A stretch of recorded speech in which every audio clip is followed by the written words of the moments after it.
Good day, Wonder Nurses. I'm Nurse Anne.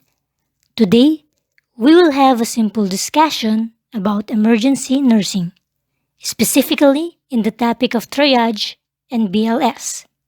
So, if you're ready, let's start.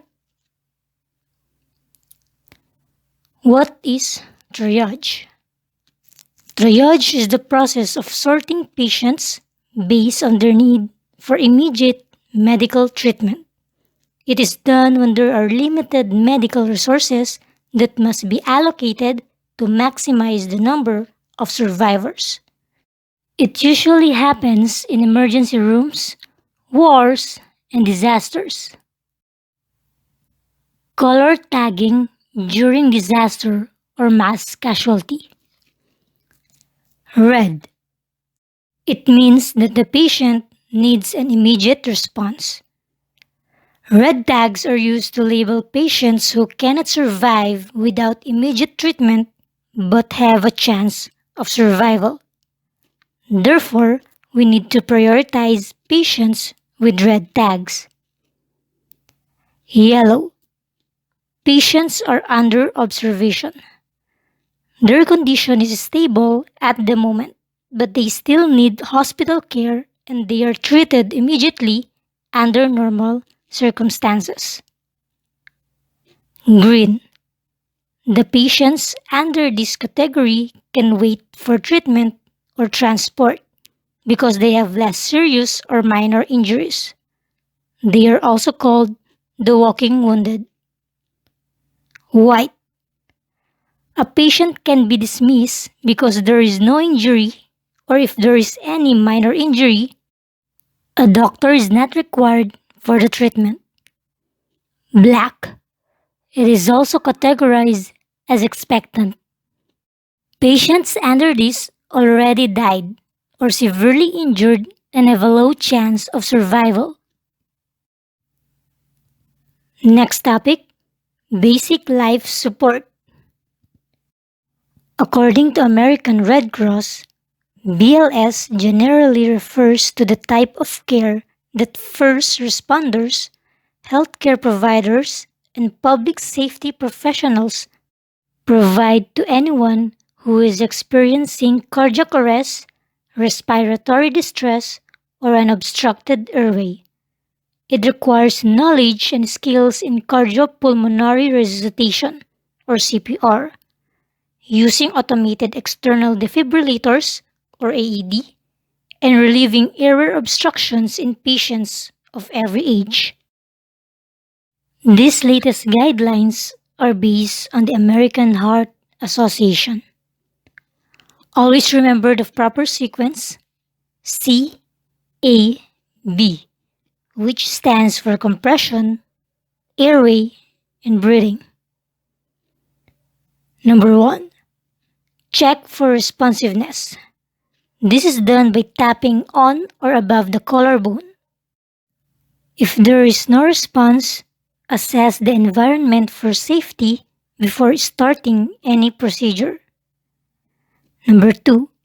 If it is safe, activate emergency response system by shouting for help and have another person to obtain the AED or defibrillator. If a mobile device is available, call for help to activate emergency medical services. Number 3.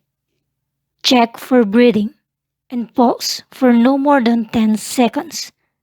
Check the carotid pulse for adult while brachial pulse for an infant.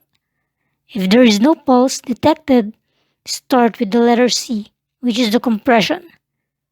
Begin CPR by doing chest compressions. If pulse is present but with difficulty in breathing, begin rescue breathing immediately. Let's talk about chest compression. For adult, place the palm over the patient's sternum just above the xiphoid process. For the depth, it should be 1/3 the AP diameter of the chest. For adult, at least 2 inches, while 1.5 inches for infants. Allow full chest recoil between compressions.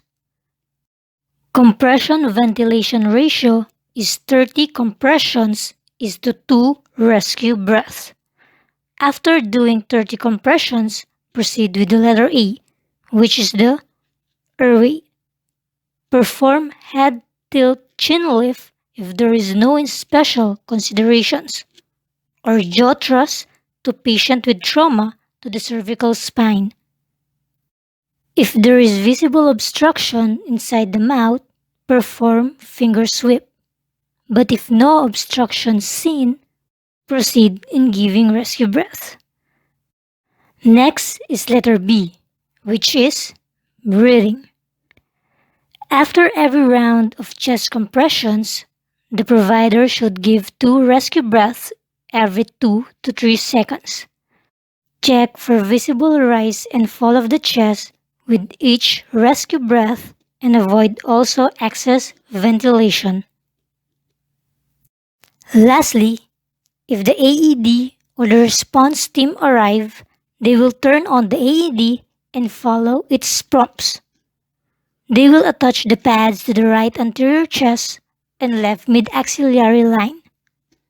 Once it is correctly placed, stop chest compression and confirm if everyone is clear. They will push the analyze button and allow the AED to analyze the person's heart rhythm. If it requires shock, they will check again if everyone is clear, then press the shock button. Begin CPR immediately following the shock, or if no shock is advised. Perform CPR for 2 minutes and follow the AED prompt again.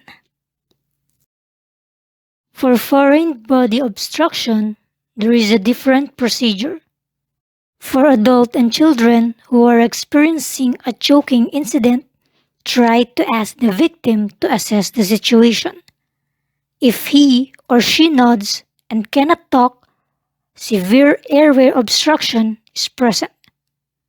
Perform abdominal thrust or Heimlich maneuvers, while for pregnant or obese persons, perform chest thrust.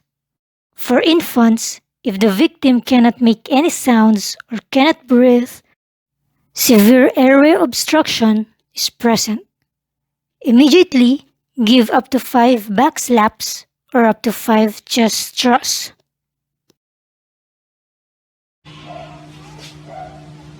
Thank you for listening. I hope you learn and understand something. If you want more videos, don't forget to subscribe. See you on the next video.